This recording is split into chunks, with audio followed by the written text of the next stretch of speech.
Right, morning everyone.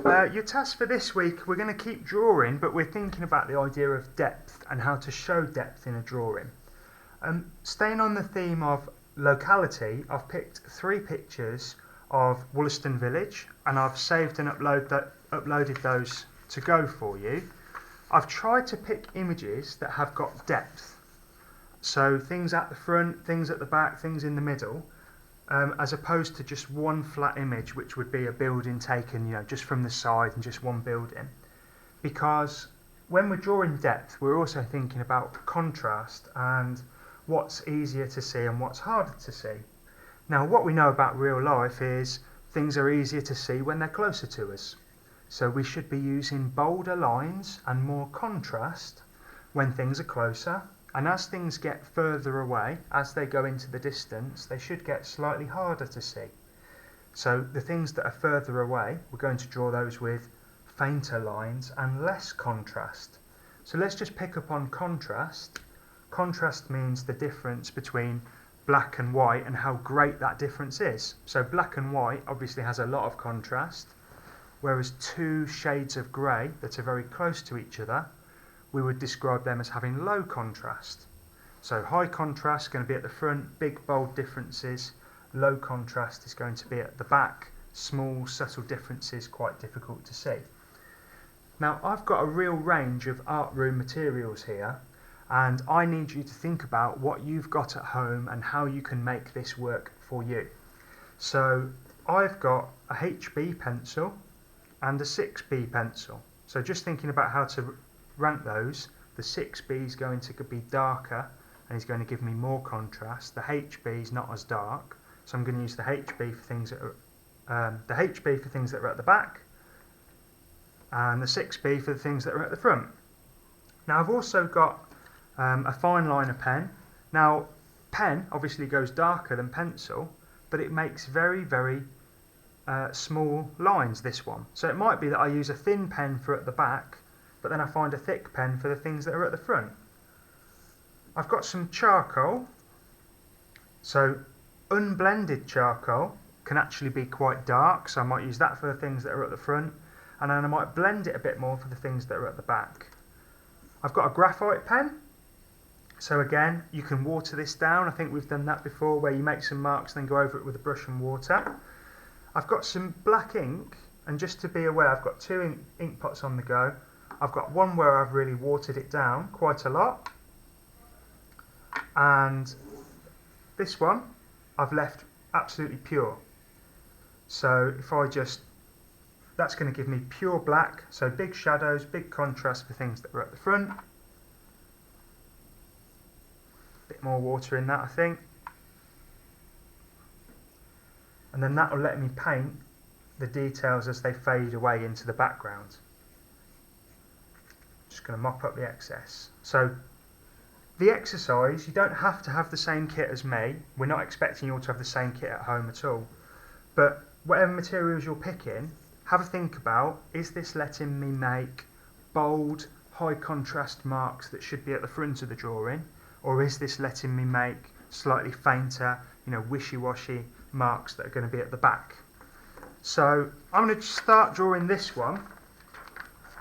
Now, thinking about rules for good drawing, you need your photo as large as you can possibly get it, and your photo and what you're drawing right next to each other, so that you can compare and spot the difference. Now, I'm going to draw really lightly in pencil first, just thinking about getting those basic shapes down.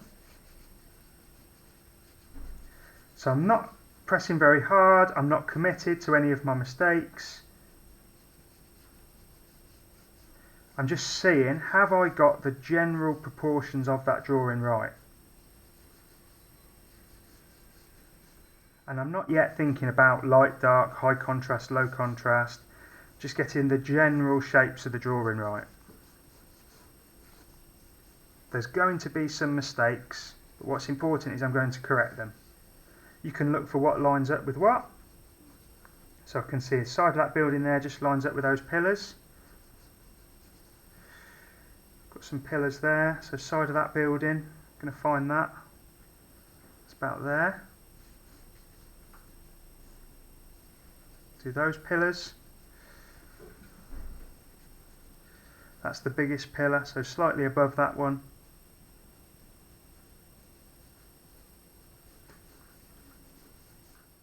There goes the gate. Wall. I'm going to just sketch in the general shapes of the windows. So see a big rectangle and a big semicircle really. That's telling me that that roof needs to get a bit bigger. I'm going to go off the page, doesn't really matter.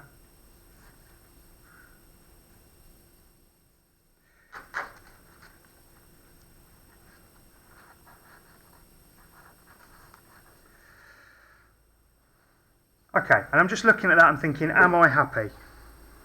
That roof needs to come a little bit lower. That's got a bit more of an angle on it. So I'm refining and correcting. I'm not expecting to get it right first time.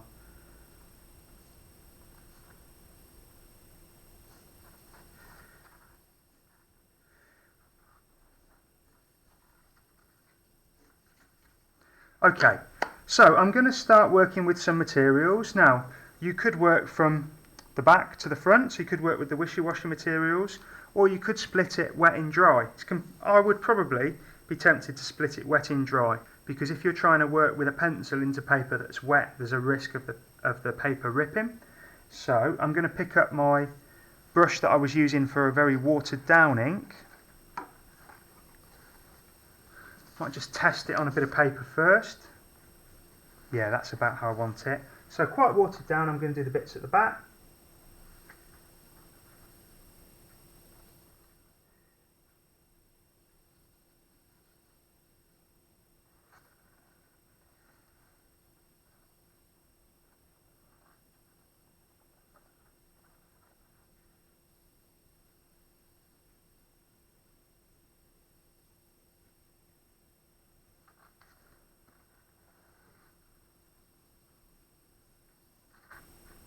Now can you see that shadow running down there? So I'm actually just going to pick up a tiny bit of the pure. I'm just going to look for some more of the shadows.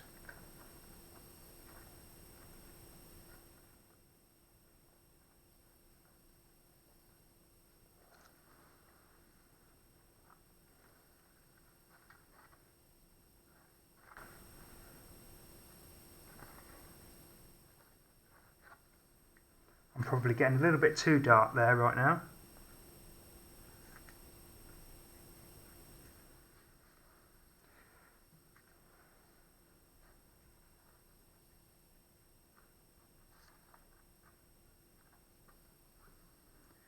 Right, let's pick up our thin brush and just do some of the bits at the very front. So I've got very thin brush, pure black ink. I'm looking for the darkest shadows to paint in. I'm not putting an outline around the whole shape. I'm just looking for the darkest shadows. So I see the tops of the windows there. So I'm not outlining the whole window, just painting the shadow that I see. And your mind will make up the rest of it and you'll see it as a window.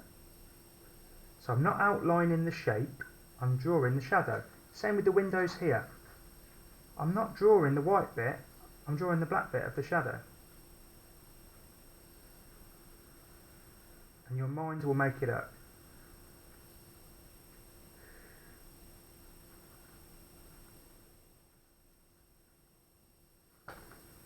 This detail into the building looks quite complicated, but all you see is a thick line on the bottom and a thin line at the top. So to get a thinner line, I'm just going to wipe a bit off on my paper towel.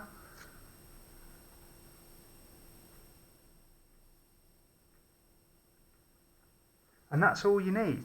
I've not outlined the top of it.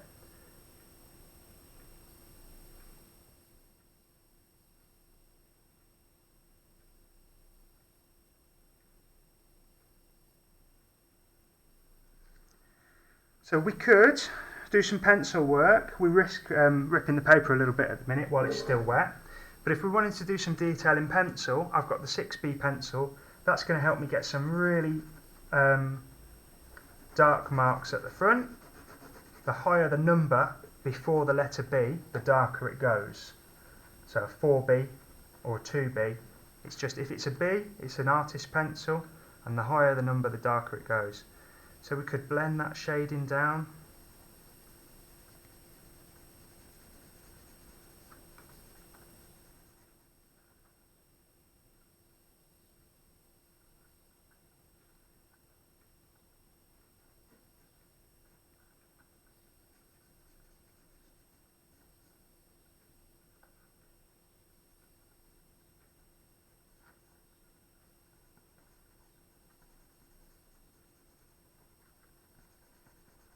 Going to leave a gap there because we've got that white fence post.